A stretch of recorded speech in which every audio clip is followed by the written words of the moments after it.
हे गाईज, तर आज होता माझा बर्थडे आणि ऑनेस्टली मला खूप दिवसापासून साडी वेअर करायची इच्छा होती. So finally today I did it. आणि मी छान अशी साडी नेसली, घरी छोटंसं बर्थडे सेलिब्रेट केला आणि मग आम्ही निघालो बाहेर डिनरसाठी जायला. सो इंटेन्शनली कुठे जायचं असं ठरलं नव्हतं, बट सडनली ठरलं की आपण आज जाऊया ताज हॉटेल मुंबईला. सो वी रीच देअर आणि तिथं आम्हाला इंडियन रेस्टॉरंटलाच जायचं होतं. सो लास्ट टाइम आम्ही गेलो होतो शामियानाला, बट यावेळी आम्हाला दुसरा इंडियन रेस्टॉरंट ट्राय करायचा होता. So we went to the Loya and unfortunately guys तिथे किड्स अलाउड नव्हते. So because of drinks and all, so we had to come back and finally आम्ही परत शामियानालाच आलो होतो. सो खूप भूक लागली होती. मग तिथे स्टार्टरमध्ये मी ऑर्डर केला होता chicken tikka and OMG it was really tasty.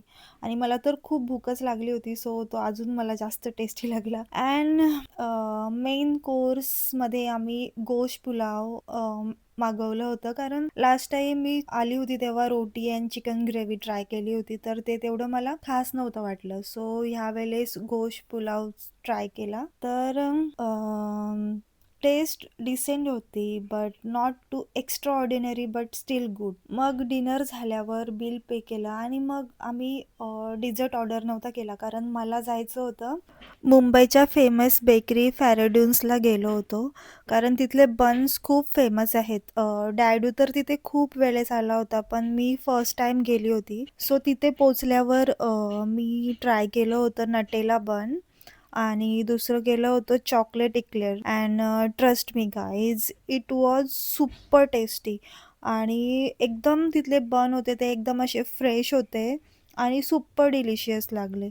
So मी घरीसाठी पण अजून पॅक करून घेतले होते, तर त्यात मी घेतले होते नटेला बन आणि चॉकलेट इक्लेअर.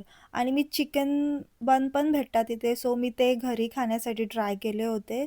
सो त्यामध्ये मी बटर चिकन घेतलेला, तो तर खूपच जास्त टेस्टी होता आणि दुसरं घेतलं होतं कीमा चिकन, तो पण छान होता. सो ते घेऊन आम्ही निघालो घरी यायला. Overall it was a really beautiful and memorable birthday. आणि ज्यांनी मला विश केलं, कॉल्स, मेसेज, स्टोरीज टाकल्या. So thank you so much everyone. You all made my day extra special. So thank you so much and bye guys.